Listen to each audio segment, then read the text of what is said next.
করতে হয় তাহলে থেমে যাও, কারণ ভালোবাসার স্থান বুকে, পায়ে নয়। মানুষের আসল রূপটা তখনই দেখা যায় যখন সম্পর্কটা শেষের দিকে যায়। রাগ তার উপরেই করা উচিত যার উপর বিশ্বাস আছে যে সে রাগ ভাঙাবে। যে তোমার অনুভূতি বোঝে না তার কাছে অভিযোগ করাটা বেকার। ভালোবাসা পাওয়ার আগে সম্মান খুঁজুন, যেখানে সম্মান নেই সেখানে ভালোবাসাও থাকে না।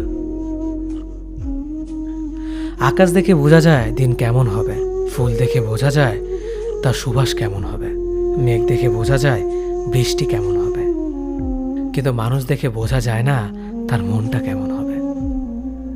একজন মানুষকে দেখে যতটা খুশি মনে হয় তাকে ততটা খুশি ভেবো না, কারণ খুব হাসি খুশি থাকা মানুষগুলোর ভেতরে খুব চাপা কষ্ট থাকে।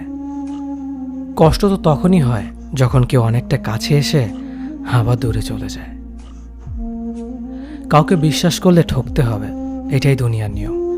আর এটা জানার পরেও আমরা বিশ্বাস করি আর অসংখ্য বার ঠকি।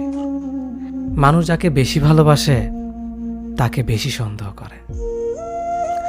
যদি একসাথে দুজনকে ভালোবেসে ফেলেন তবে দ্বিতীয় জনকে বেছে নিন, কারণ যদি প্রথম জনকে সত্যিই ভালোবাসতেন তবে দ্বিতীয় জনের প্রেমে পড়তেন না। একজন অপেক্ষায় থাকে আর একজন অন্যজনকে নিয়ে ব্যস্ত থাকে, এটাই স্বাভাবিক। কেউ একজন থাকা বোধ হয় খুবই দরকার, যাকে দিন শেষে মন খুলে সব কিছু বলা যায়। জীবনে এমন কাউকে ভালোবাসো যে তোমাকে ভালোবাসতে না পারলেও সম্মান করবে, বিশ্বাসের মর্যাদা না রাখতে পারো তাহলে কাউকে বিশ্বাসের আশ্বাস দিও না। যখন তুমি প্রেমে পড়বে তখন আর তোমার ঘুমাতে ইচ্ছে করবে না, কারণ তখন তোমার বাস্তব জীবন স্বপ্নের চেয়ে আনন্দময় হবে। শূন্যস্থান যেমন সঠিক সংখ্যা ছাড়া পূরণ হয় না, তেমনি সঠিক মানুষ ছাড়া জীবনে ভালো থাকা যায় না। যদি কাউকে সত্যি ভালোবাসতে না পারো তাহলে কাউকে আই লাভ ইউ বলো না, কারণ এটা 3টা ওয়ার্ড না, এটা একটা জীবনের পাসওয়ার্ড। এই পৃথিবীতে সেই সবচেয়ে বেশি ধোঁকা খায় যে নিঃসন্দেহে মানুষকে অন্ধের মতো বিশ্বাস করে ফেলে।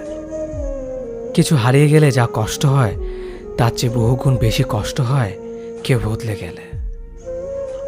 কষ্ট আর অবহেলা মানুষকে শুধু কাঁদায় না, অনেক কিছু শিক্ষা দিয়ে যায়।